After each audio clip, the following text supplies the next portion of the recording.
Yesu ashimwe, waramutse neza. Uyu ni umunsi wanjye, uyu ni umunsi wawe, ukubera umunsi mwiza.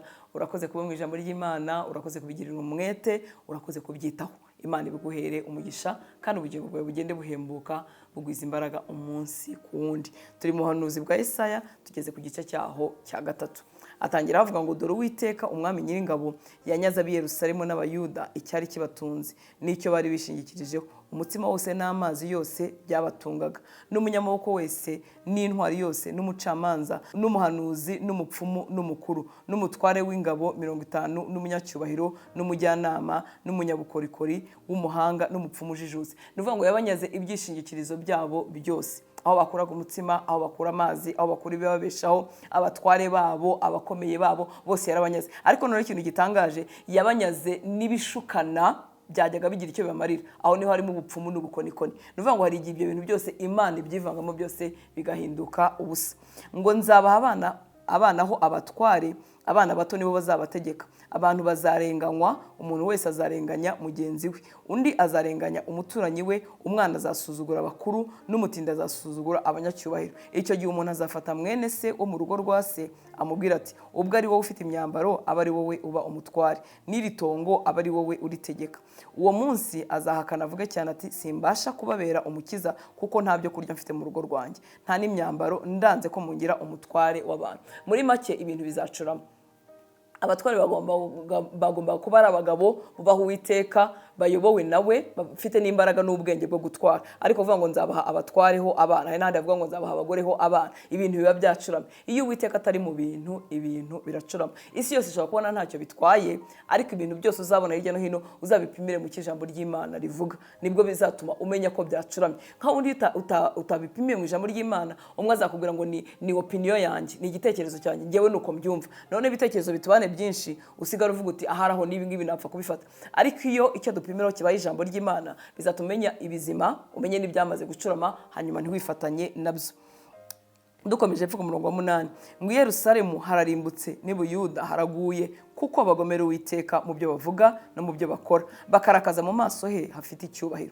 Ishusho yo mu maso habo niyo muhamya wo kubashinja. Berura ibyaha byabo nk'ab'Isodomo, ntibabihisha, ubugingo bwabo buzabona ishyano kuko bihamagariye ibyago. Muvuge ko abakiranutsi bazagubwa neza kuko bazatungwa n'imirimo y'amaboko yabo, ariko umunyabyaha abonye ishyano azagubwa nabi kuko azahabwa ibihembo by'ibyo yakoze.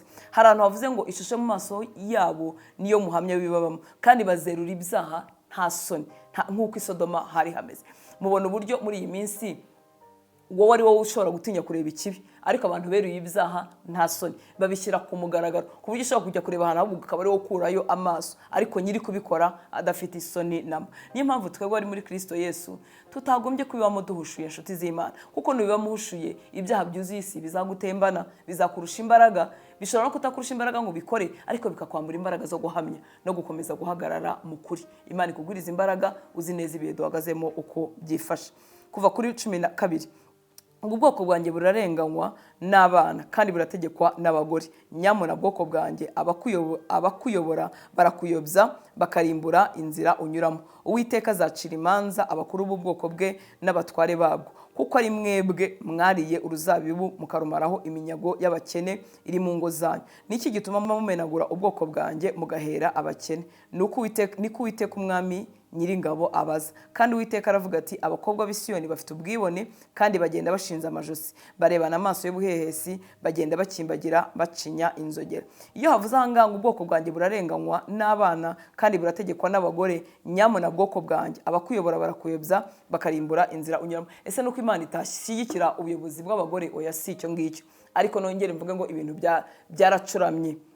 Mu migambi y'Imana nuko Imana yashyizeho ibintu, hari umugabo aba hejuru y'umugore, cyane cyane mu muryango, mu rugo. Muri sosiyete bisanzwe mu bigo bitandukanye umugore yayobora, ariko umugore ubundi yagombye kuba munsi y'umugabo, yagombye kumwumvira. Inshuro nyinshi isi uko igenda yegera icyaha, yivanga n'ibyaha byinshi, niko ibyashyizweho n'Imana bigenda bicurikanga, umuntu akumva ntacyo bitwaye. Yewe umugore uri muri Kristo Yesu ugize umugisha wo kugira umugabo n'umutware wawe, niko ko wubaha Imana, ukorera Imana, ariko wibike ko uri umugore, kandi ko ari byiza kubinezererwa uzaba uko Imana yakugize. Ibi ntabwo bivuga ngo mu buyobozi busanzwe umugore ntiyayobora ikintu runaka, ariko umugore wubaha Imana iteka azabasha kubaha umugabo we yahawe uri hejuru y'ubuzima bwe.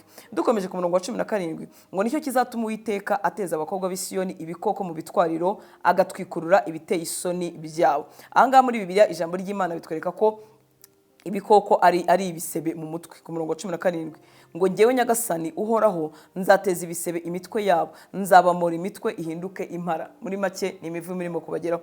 Ngo umunsi Uwiteka azabambura ubutega barimbana n'ibikubwe n'ibirezi n'imitako n'ibitare n'imishunzi, imitamirizo n'imikufi yo ku maguru n'imyeko n'imikondo y'amadahano n'impigi. 18 kugeza kuri 20 muri ijambo ry'Imana ngo umunsi Nyagasani azabambura imirimbo yose yabo yose, amayugi n'ibirezi n'inigi, amaherena n'ibitare n'ibitambaro byo mu mutwe, imitamirizo n'imikufi n'imikandara, amacupa y'imibavu y'impigi, ibyo impeta zo ku ntoki n'izo ku mazuru. Ibyo byose byari imirimbo. Ntabwo Uwiteka arwanyije imirimbo, ahubwo ibyago n'amakuba byabajeho, bambuwe ibyari icyubahiro cyabo, bambuwe ibyari ubwiza bwabo kubwo gutera Imana umugongo. Kuri 24 havuga ngo mu cyimbo cy'ibihumura neza hazaba umunuko, mu cyimbo cy'umweko hazaba umugozi, habaga umusatsi usibye hazaba uruhara, mu cyimbo cyo kwambara ikoti ryiza bazakenyera ibigunira, ahari ubwiza hazaba inkovu. Kuri 25 ngo ingabo zawe zicishwa n'inkota,